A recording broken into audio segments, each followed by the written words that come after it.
뉴턴이 생각으로 실험을 하나 해서 생각으로 실험했기 때문에 사고 실험이라고 불러주는 거야. 사고라는 말 뜻이 thinking, 생각으로만 했다는 거야. 당시에는 기술이 부족해서 이거를 실현해 낼 수가 없었기 때문에 그래요. 어떤 실험이냐면 대포를 쏘는데 약한 속도로 쏘면 멀리 못 가죠. 좀 강한 속도로 빵 쏘면 좀 더 멀리 가죠. 그죠?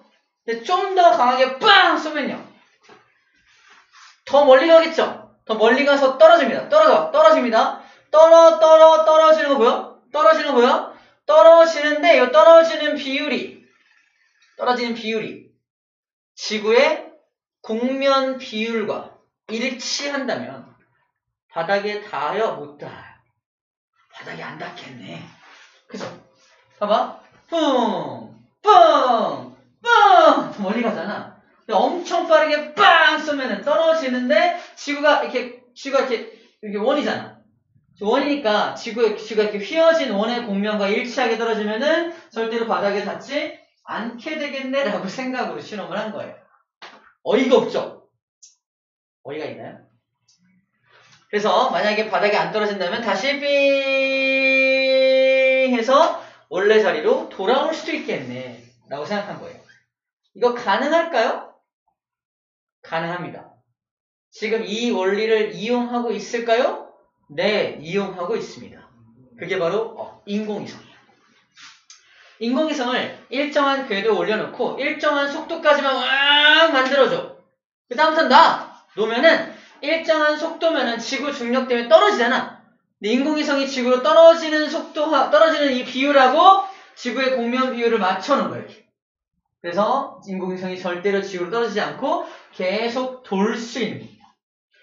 그 얘기는 뭐냐? 인공위성이 지구를 계속 도는데 동력이 필요 없다는 거야. 지구 중력만 있으면 저절로 평생 돌 수 있다는 얘기입니다.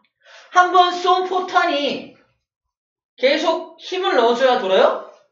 아니야, 계속 떨어지는 거 지금 이렇게 돌 거 아니야? 그거야, 그게 인공위성이라니까. 한번 빵 쏴놓기만 하면은 계속 지구를 도는 것처럼 얘가 인공위성도 한번 속도를 웅 만들어 놓으면 계속 지구를 돌 거라는 거야. 더 이상 동력 없이. 우리가 알고 있는 인공위성은 근데 태양광 발전 같은 거 하려고 이런 거 펼쳐져 있잖아. 걔는 통신을 위한 에너지가 필요한 거지 자기 몸을 이동시키기 위한 에너지가 필요한 게 아니야. 이해돼요?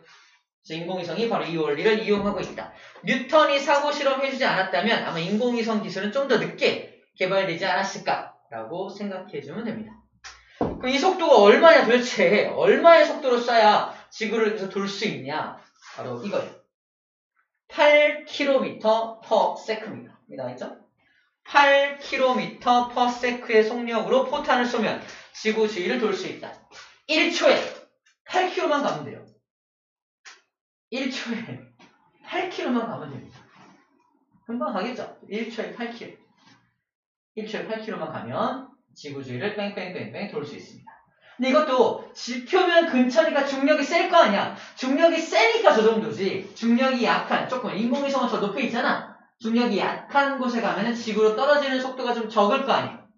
8보다는 좀 적은 속도로 돌아도 지구 주위를 뺑뺑 돌 수가 있습니다. 다시 말해서 인공위성의 고도에 따라서 도는 속도가 다 다르다라고 말하고 있는 거예요. 지구를 도는 데 있어서 속도가 다 다를 수밖에 없다. 인공위성이 지표면 근처에 있다. 겁나 빨리 돌아야 돼. 멀리 있을수록 좀 천천히 돌아도 돼. 중력이 약하니까.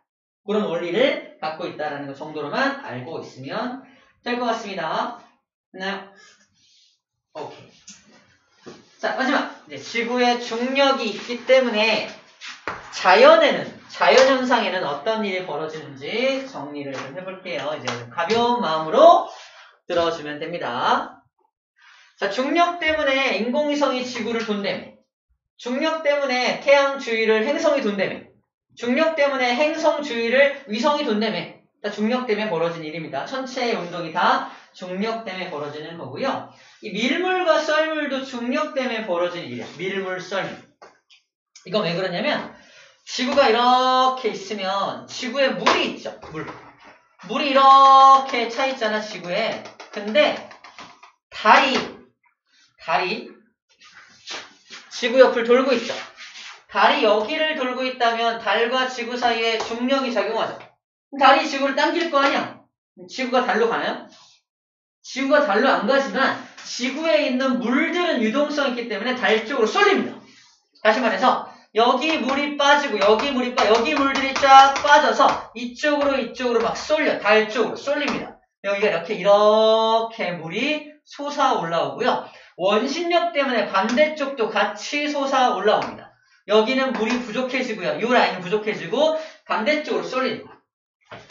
우리나라가 어딨냐면 요쯤에 있다고 생각해볼게요. 위도 30도쯤에. 현재 우리나라는 무슨 물?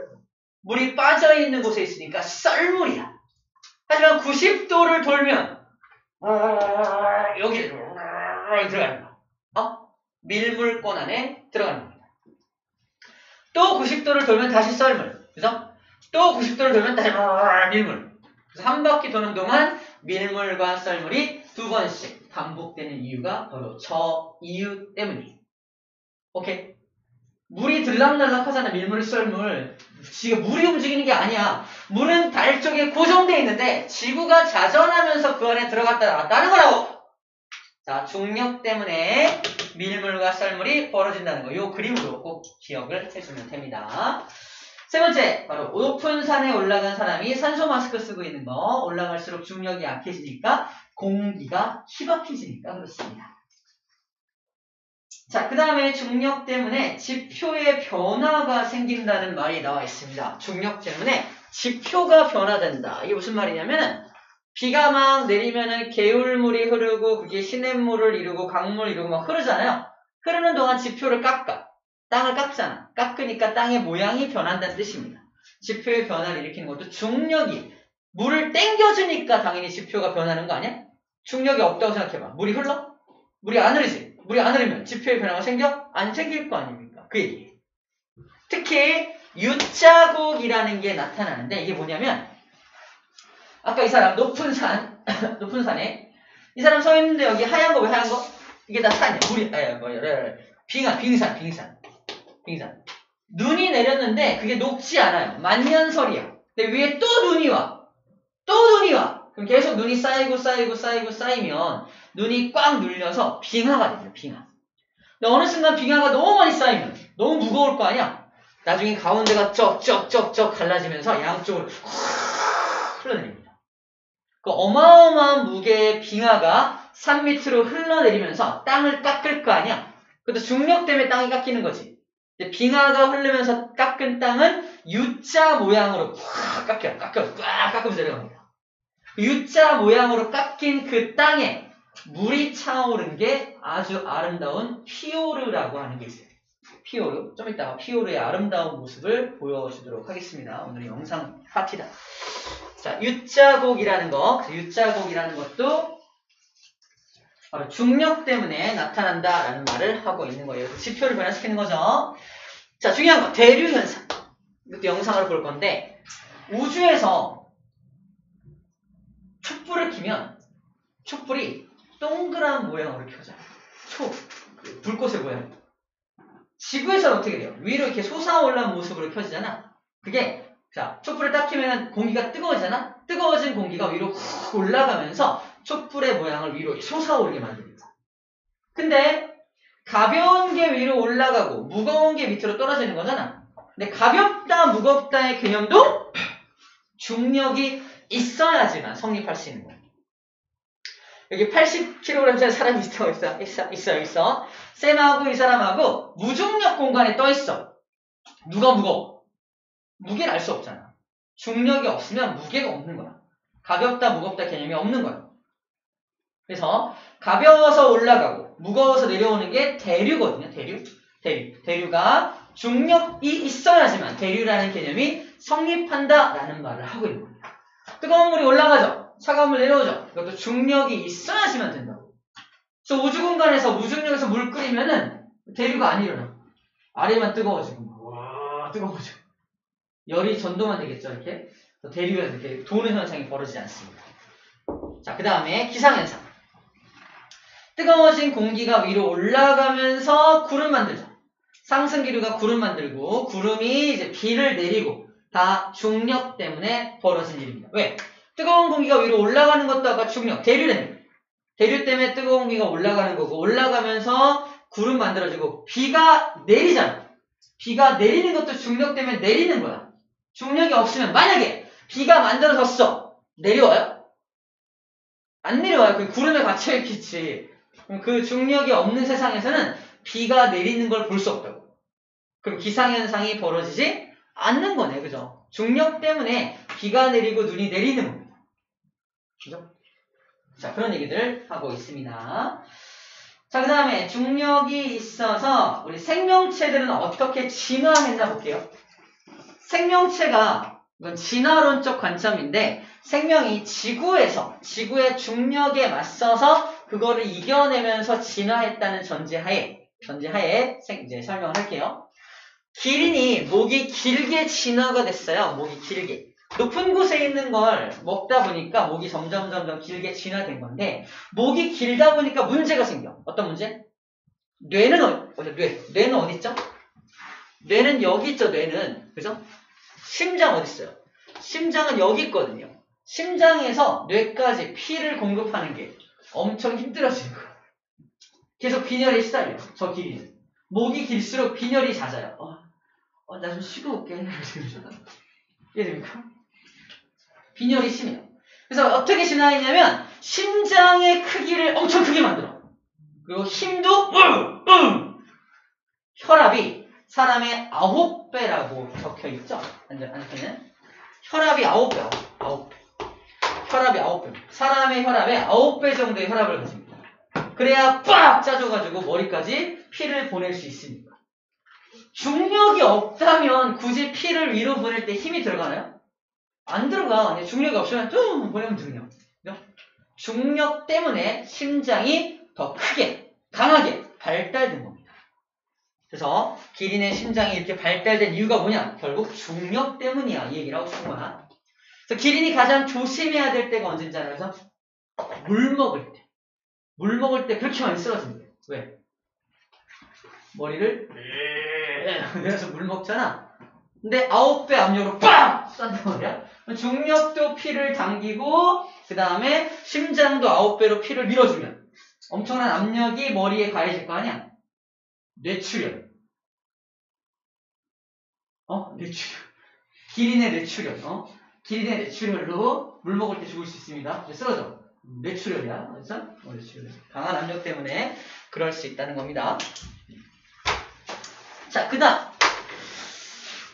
이 녀석은 민들레입니다.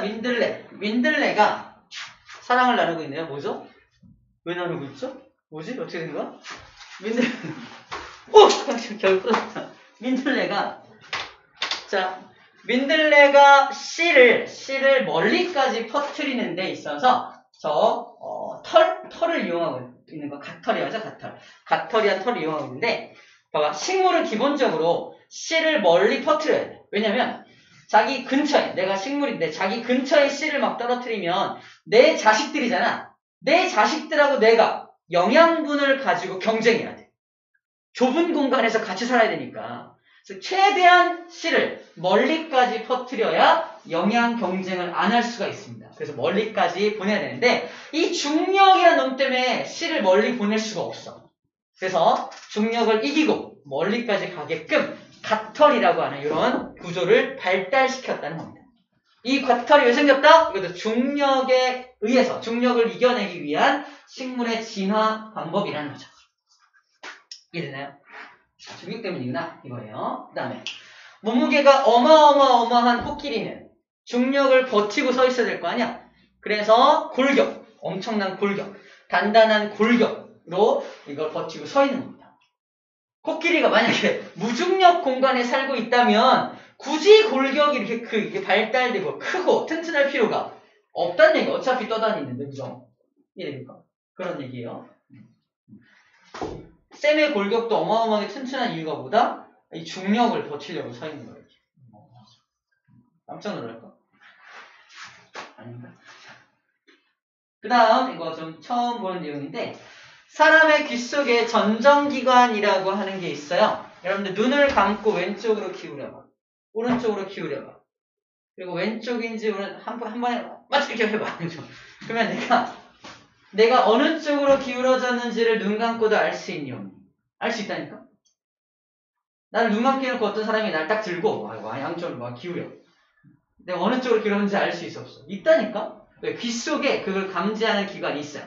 전정기관인데 이 전정기관이 어떻게 구조화되어 있냐면 전정기관 안에 이렇게 압력을 감지하는 털들이 쫙 나 있고요. 그 위에 돌들이 쫙 놓여져 있어요. 돌들. 이 돌들을 뭐라고 하냐면 귀 속에 있는 돌, 그래서 이석이라고. 이석. 나를 일로 쫙 기울여. 어떻게 될까? 나 일로 기울여봐. 나를 쫙 기울여. 이렇게 쫙 나를 이쪽으로 기울이면 털들이 쫙 나 있는데 기울여 어떻게 될까? 이 돌들이 이쪽으로 우르르 쌓여. 돌들이 여기 있는 돌들이 이렇게 우르르 가갖고 여기에 막 쌓인다. 이렇게 쌓인다고. 돌들이 한쪽에 쌓인다니까? 여기 있는 요 감각모들이 어때요? 왜? 무슨 일이야?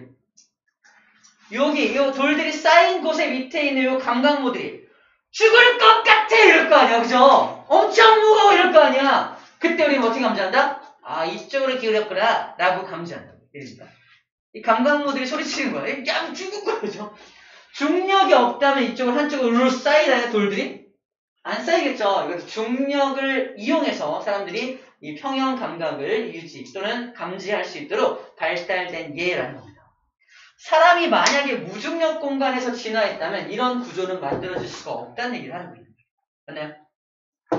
중력 때문에 중력을 이용해서 우리 몸의 기울어짐을 감지하는 장치가 들어있다라는 거고요.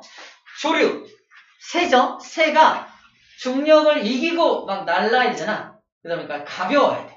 가볍게 만들려고 뼈를 쌤처럼 아주 튼튼한 뼈, 이렇게 꽉 찬 뼈가 아니라 안에가 비어있는, 안쪽이 비어있는 속이 빈 뼈로 만들어져 있습니다. 그것도 중력을 이기고 날아오르기 위한 어떤 그런 진화적 관점으로 바라보면 되겠습니다. 자, 육상동물은 다리로 중력을 이기고 버티고요. 식물들도 중력 때문에 쓰러질 거 아니야. 식물은 중력을 버티기 위해서 강한 뿌리를 발달시켜서 중력을 이기게끔 진화가 되어 있다 라는 말을 마지막으로 하고 있네요. 이거. 자, 그래서 우리가 무중력에 오랫동안 생활하고 오면, 즉 우주정거장에 우주인들이 살다 내려오잖아. 뭐 6개월, 1년 살고 내려오잖아요. 그럼 이런 나쁜 점들이 생겨요. 건강에 이상이 생긴대요. 어떤 건강에 이상이 생긴다? 혈압이 높을 필요가 없어. 그죠? 혈압으로 궁에서 머리까지 이렇게 중력을 이기고 머리까지 맞게 피를 보내줘야 되는데 무중력이니까 굳이 혈압이 세지 않아도 금방 가. 근데 심장이 괜찮아. 조금 살짝만 움직여볼까? 툭! 쫙! 이거 봐라. 심장이 힘이 센 필요가 없죠. 심장이 일을 좀 덜하니까 지구에 왔을 때 심장이 좀 약해져 있는 걸 발견할 수 있는 거죠. 그 다음에 근육과 골격도 약해집니다. 떠있는데 뭐 근육 쓸 일이 뭐가 있어? 골격을 쓸 일이 뭐가 있어, 그죠? 골격과 근육이 약해집니다. 그래서 SF 영화 같은 데 보면은 우주인들이 생활할 때 어떻게 하냐? 막 뭘 회전시켜가지고 인공 중력을 만들어서 막 걸어다니고 막 그러잖아. 그지? 나만 맞나? 인공 중력을 만들어서 걸어다니는 이유가 인공 중력을 이용해서 이런 단점들을 해결하기 위한 어떤 기술이라고 보면 됩니다. 막 회전을 시키면 원심력을 이용해서 원심력을 중력처럼 활용하는 거야. 그 다음에 전정기관이 이제 중력 감지를 못하니까 방향 감각을 상실합니다. 그래서 우주인들 막 거꾸로 매달리자고 막 그러죠. 엄청나게 회전하기도 하는데, 자, 보여줄 텐데, 사람들이 막 100바퀴를 회전하더라도 전혀 어지러움을 느끼지 않습니다. 중력이 없으면. 거꾸로 매달려져도 피가 막 거꾸로 솟는 이런 일 발생하지 않아요. 그죠? 어쨌든 그런 일들이 발생한다는 거고, 당연히 대류도 일어나지 않게 됩니다. 자, 다 배웠고요. 일단 우주선 영상을 좀 보고 오겠습니다. 우영주.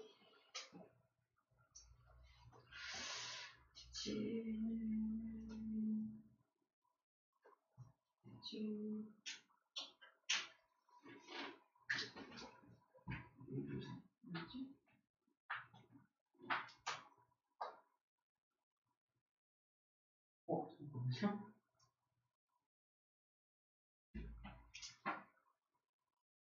무중력. 중력이 거의 없는 우주는 지구와 물리적 환경이 완전히 다릅니다. 그래서 우리가 당연하다고 믿어왔던 수많은 것들이 완전히 뒤바뀌게 되죠. 당연하게도 중력이 없다면 몸이 공중에 둥둥 떠 있을 수 있기에 공중에서 앞구르기를 신명나게 할 수도 있습니다. 쉬지 않고 끊임없이 말이죠. 우주에 나가 물을 떨어뜨린다면 공중에 둥둥 뜬 상태로 염료를 계속해서 추가해 색깔을 바꾸는 실험도 할 수 있습니다. 우리 흡사 하나의 보석 같아 보이는 보고도 믿기 어려운 모습을 직관할 수 있죠. 뿐만 아니라 무언가를 첨가하더라도 동그란 모습이 유지된다고 해요. 또 물로 뭘 할 수 있냐고요? 물을 이용해 핑퐁도 할 수 있습니다. 살짝의 힘만 주더라도 물이 위로 아래로 왔다 갔다 하게 할 수 있어요. 물론 표면 장력 이상의 힘을 줬다간 물이 뿔뿔이 흩어진다고 하지만요. 지구에서 물을 끓이면 수천 개의 작은 기포들이 발생하잖아요. 근데 우주에서 물을 끓이면 거대한 거품이 일듯 끓어오릅니다. 이는 중력으로 만들어지는 대류와 무력이 거의 없기에 발생하는 현상이라고 해요. 그리고 한 가지 신기한 점은 중력이 없는 우주에서는 물에 끓는 점이 100도씨가 아니라 70도씨라고 합니다. 그리고 지구에서 피운 촛불은 불꽃이 위를 향하며 길다란 모양이 됩니다. 하지만 우주에서 촛불을 켜게 되면 모든 방향이 동일하게 뻗어나가는 공 모양이 되죠. 원리에 대해 아주 간단히 설명하자면 중력이 있는 상태에선 따뜻해진 공기가 밀도가 낮아지면서 상대적으로 가벼워지는데 이게 차가운 공기보다 위로 올라가 자연스럽게 상승기류를 만들어 불꽃 모양을 만듭니다. 하지만 중력이 없는 상태에선 따뜻해진 공기가 밀도가 낮아질 뿐 상승기류를 만들지 않기에 불꽃이 공 모양이 되는 것이라고 합니다. 팽주를 물에 적신 뒤 팽주를 짜게 되면 투명한 물이 빠져나가지 못하고 마치 젤리처럼 수건 주위에 그대로 머물게 됩니다. 뿐만 아니라 표면 장력에 의해 손으로 옮겨붙거나 다시 수건으로 흡수되는 모습도 볼 수 있죠. 당연히 마이크를 들고 있다가 마이크를 손에서 놓더라도 마이크가 둥둥 떠 있어 마이크를 두고 두 손으로 다른 무언가를 하더라도 문제가 없으며 우주에서 탄산음료를 먹게 되면 탄산가스를 탄산음료로부터 끌어내 밀어올릴 힘이 없기에 가스를 트림으로 배출할 수 없으며 이로 인해 속이 매우 불편해진다고 해요. 만약 트림을 하게 되면 위쪽에 모여있던 콜라 액들이 식도를 역류해 구토를 하게 된다고 합니다. 그렇기에 우주 비행사들은 이를 젖은 트림이라고 부른다고 하네요. 우주에서 꽃을 키우면 같은 꽃이더라도 지구에서 나는 향기와는 다른 완전 다른 향기가 나는 꽃이 된다고 합니다. 식물의 향기를 내는 비발성 물질이 중력, 습도 등의 환경 요소에 아주 큰 영향을 받기 때문이라고 합니다. 우주에서 끈적끈적한 꿀을 열어본다면 어떻게 될까요? 재미있게도 이런 식으로 쭉 들릴 수도 있으며 빙글빙글 돌려도 꿀이 끊어지지 않는다고 해요. 광대한 우주의 광경을 보고 놀라느라 우는 일이 많지는 않겠지만 만약 우주에서 울게 된다면 눈물이 밑으로 흐르지 않고 눈 또는 얼굴에 계속 머물게 된다고 합니다. 물론 표면 장력 이상의 힘을 가하게 되면 뿔뿔이 흩어지겠지만 말이죠. 밥을 먹을 때도 손을 대지 않고 먹는 것이 가능하며 우주에서 달리기를 하면 이런 느낌이 난다고 볼 수 있겠습니다. 발구르기가 생각보다 쉽지 않죠. 참고로 가운데 있는 사람이 우사인 볼트인데 우리도 우주에서는 우사인 볼트와 비슷한 달리기 속도를 지니게 될 수도 있겠습니다. 오늘은 여기까지. 최근 대한민국에서 누리호가 발사되었죠. 1톤급 이상 위성을 발사해 성공한 것은 대한민국을 포함해 전 세계 단 7개의 나라뿐이라고 하며 발사체로만 봤을 땐 전 세계에서 10개의 나라뿐이라고 해요. 점점 우주의 문을 두드리는 국가 단위의 프로젝트가 늘어나고 스페이스 X와 같은 민간 기업에서도 괄목할 만한 성과가 나오고 있습니다. 지금 당장에는 꿈 같은 일이겠지만 진짜 조금의 시간이 지난다면 우리도 언젠가 우주로 떠나는 날이 오지 않을까요? 만약 진짜 떠나게 된다면 오늘 영상에 소개해드린 내용들 다 직접 해봐야지. 옛날엔 허무맹랑한 소리였겠지만 이제는 현실이 되어가는 우주로 떠나기. 제가 죽기 전에 이런 멋진 경험을 할 수 있는 날이 찾아오기를 간절히 빌어봅니다. 오늘도 영상 봐주셔서 감사드리고 자, 봤고요. 네, 아까 U자국 얘기했잖아요. U자국 한번 볼게요. U자국은 빙하가 흘러내리면서 생기는 거죠. 자, 이 영상이네요. 풍경 감상 좀 합시다. 구불구불한 산길을 달리다가 잠시 산속 전망대에 들렸습니다. 노르웨이입니다.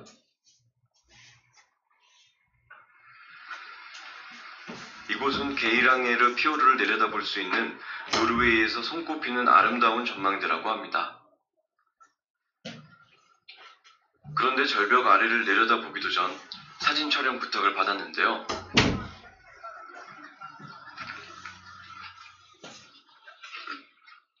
까다로운 고객을 만났습니다. 몰라요.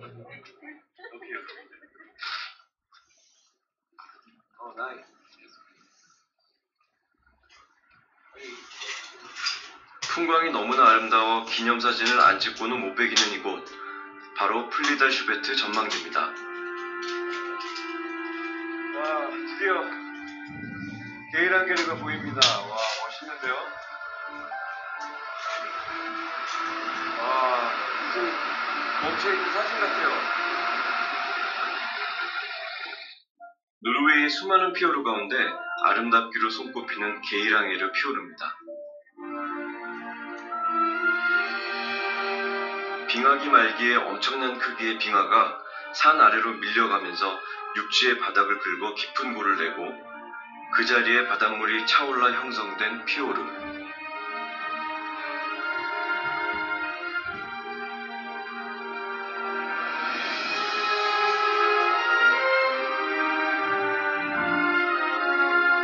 빙하의 흔적이 남긴 깊은 협곡과 푸른 물빛은 말 그대로 장관입니다. 피오르를 가까이 들여다보기 위해 전망대에서 다시 산길을 내려갑니다. 물고기. 자, 피오르 모습 봤죠? 피오르. U자 모양의 이런 계곡을 피오르라고 하는데 옆에 절벽같이 이렇게 되어 있는 게 이게 빙하가 가면서 쓸어간 자국이라서 가까이서 보면 굉장히 옆으로 쫙 긁힌 이 자국이 되게 아름답다 그래요. 사실 모르겠는데 긁힌 자국이 아름답다고 합니다. 그래서 여기 주기 전에 한 번씩은 꼭 가봐야 되는 어떤 명소로 피오르를 소개하는데 전 세계 곳곳에 굉장히 많이 있습니다. 특히 노르웨이에 여러 개가 있다고 해요. 자, 이렇게 해서 일단 중력이 우리 지구에 미친 영향들을 쭉 알아봤네요. 자, 문제 푸는 시간 같아요. 문제를 푸는 시간이 됐습니다. 문제를 좀 풀어보겠습니다.